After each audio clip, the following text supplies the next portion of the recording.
Greetings, ladies and gentlemen. MrAwesomeShawn here, and welcome to my playthrough of Freedom Planet. Yes, a game that I've been wanting to get to for quite some time, but I just been kind of stubborn to actually get to it. But yeah, this is my first time ever playing this game. I had it on Steam for quite some time, and I'm just now really getting to it. So yeah, Freedom Planet for the PC. I think it's for the Wii U and also the PlayStation 4, if I'm not mistaken. Let me go ahead and look up some facts like I always do about the game. So just give me a second here and let me look up some information about it. So, Freedom Planet is a two-dimensional platform video game developed and published by independent developer GalaxyTrail, a studio set up by project designer Stefan Dorero. Um, the player controls one of three anamorphic animal protagonists, a dragon Lilac, the wildcat Carol, who I'll be taking control of through in this playthrough. I'll explain my reasons why. And the Basic Hound, Melee?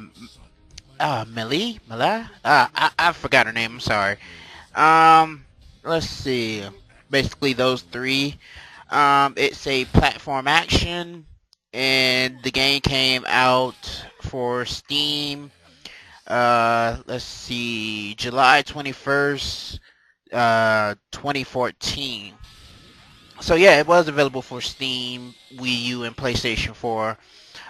So you can pretty much get those games there. The reason why I'm playing with Carol is because I see too many Lilac playthroughs, and I kind of want to distinguish myself between those players. So Carol is it, and this is totally based on my opinion. You might have a different opinion or not, but based on from what I played with Carol, and she's the only player I really played with. Carol seems like the hard mode of the game. Now, the other character, she may not. She's considered the hard mode, and I'm sorry if I forgot her name. It's been about several months since I actually recorded this, and I'm just now really getting to it. But yeah, to me, she seemed like the hard mode. I had a fairly okay time with her as I am playing throughout most of the playthrough on normal. So yeah, most of the playthrough I'm playing on normal. Then I switch up the difficulty because I guess I'm a noob or something like that. I don't really know. I just wanted to have an easier time with this game, and even if you put the game on easy, you're still gonna have a kind of difficult time through your first playthrough. So yeah, boy was I in for a surprise with this game. I heard lots of good things about it, backstory or not. I really didn't really pay attention to the story while I was actually playing the game. While the cutscenes was going on, I was doing something else. So this will give me an opportunity, this playthrough anyway, to really look at the story in detail. Because when I was playing the game, I was just really into the action, the platforming. And believe it or not, this actually started off, and you might have heard this too, but this actually started off as a Sonic fan game, and it kind of, developed into its own thing. So that's pretty incredible, actually, that it starts into its own thing like that. So it only shows, how willing people are actually, you know, when something, it all started when the original author or creator, he lost interest in doing like a Sonic fan game, and he wanted to do his own thing. So he recruited artists to replace the existing cast of characters with their own. So Lilac was originally a hedgehog, became a dragon. The antagonist, Dr. Eggman, was replaced by Brevin, and the Sonic Rain based health system was abandoned. So further changes were suggested by fans and incorporated throughout development, which was actually pretty cool. So they gave fans a chance to put in their own two-piece when it comes to this game anyway. So that's pretty incredible. At least that's that's what I think. That's pretty awesome that they got fans to actually put in their input into developing a game like this anyway. But anyway, folks, how are you doing today? As I always ask during, solo playthroughs and whatnot, I hope you folks are enjoying the Smash Bros. Playthrough at the time of this recording anyway. I hope you folks are enjoying the silliness that me and D come up with when we're partnered together. I know I take on a whole new different tone, but it's always good to, in my opinion, and this is what I heard from other people too, it's always good to do playthroughs with another person, because, especially a friend, because they can definitely bring out the best within you. So, I'm gonna state before, in case you guys haven't seen my Sonic Overture, let's look at, which served as a kind of channel update. Yeah, I hope you folks watched that video. Pretty much it was going over, small channel updates and whatnot, what I'm changing, which really isn't much.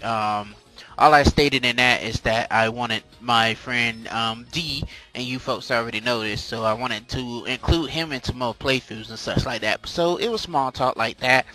You don't need to see it unless you have to, but it's up to you. And that was a pretty weird, in my opinion anyway, that was a weird let's look at. But anyway, yeah, it feels so weird getting back into doing like the solo stuff, because I haven't did it in so long. At the time of this recording anyway, it's been a good about 3 months, I want to say. When was the last Mario was that was around the close to the new year. So between that time and this, I haven't really done anything. So that was about a good 2 months since I did anything solo. So getting back into this kind of feels weird to me anyway. So and I hope you folks are just gonna enjoy this playthrough, because it's not very long, folks. But I hope to give my perspective. And the next playthrough that I want to do, oh man, I'm still deciding.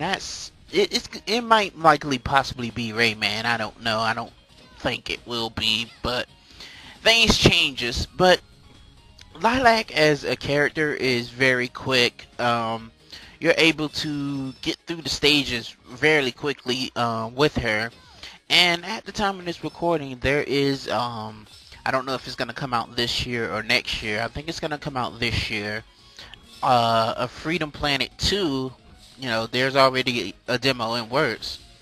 So, if Freedom Planet do come out this year, I'm going to be covering that as well, folks. So I figure, get the first one out the way while it is. And like I stated before, this game artistically is very gorgeous. It really is. And you can tell that it started off as a, Sonic fan game, because you got shields, you got loop-de-loops, and it's just fast-paced action. I was trying to get to that little flower over there, because that involves health. So, and I hope you guys are a fan of, if you're a fan of bosses, this game is gushing with them, folks. It really is. You're not just really moving from act to act. Well, you are moving from act to act, but they're like sprinkles of bosses in between. So, yeah, I hope you folks are a fan of that.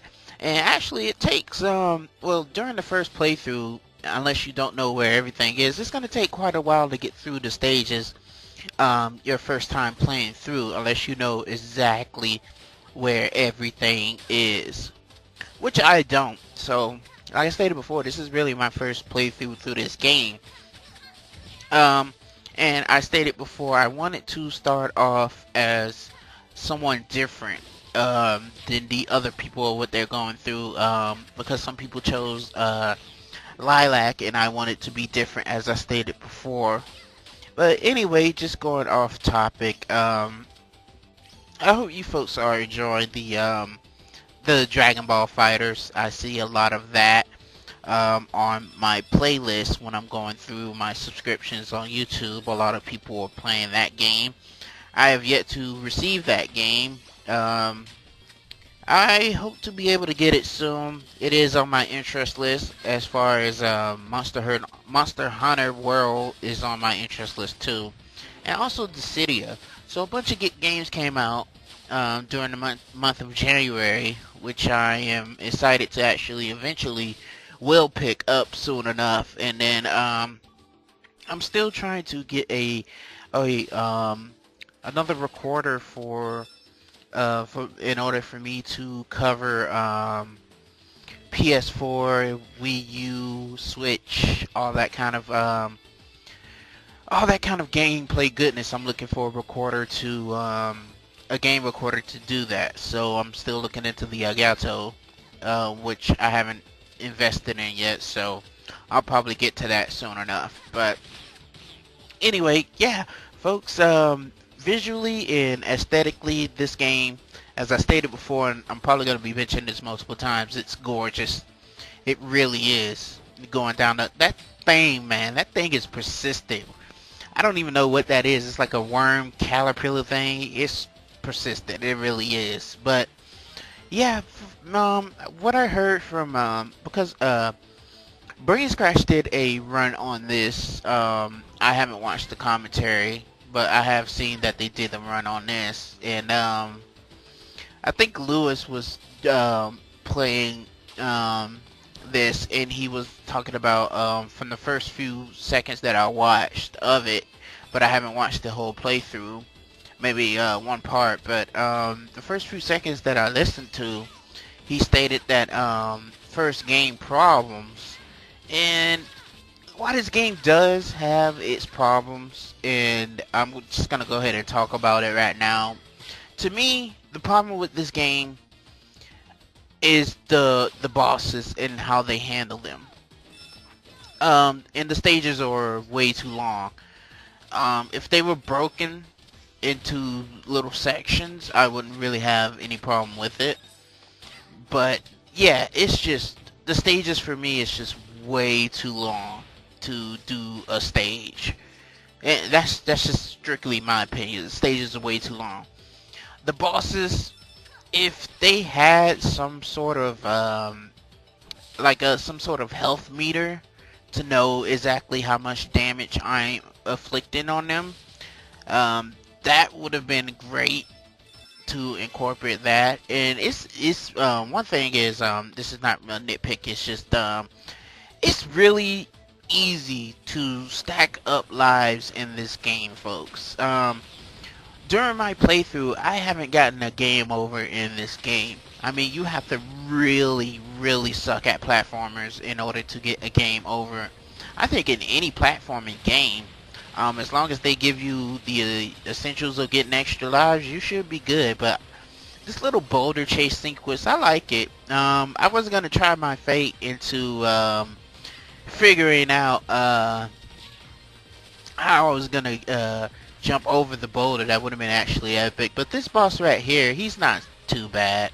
Actually, it's just like a giant worm snake thing, and you have a special move to a special move. That blue meter right there uses up your special meter, so you're able to incorporate that as long as you have that blue meter.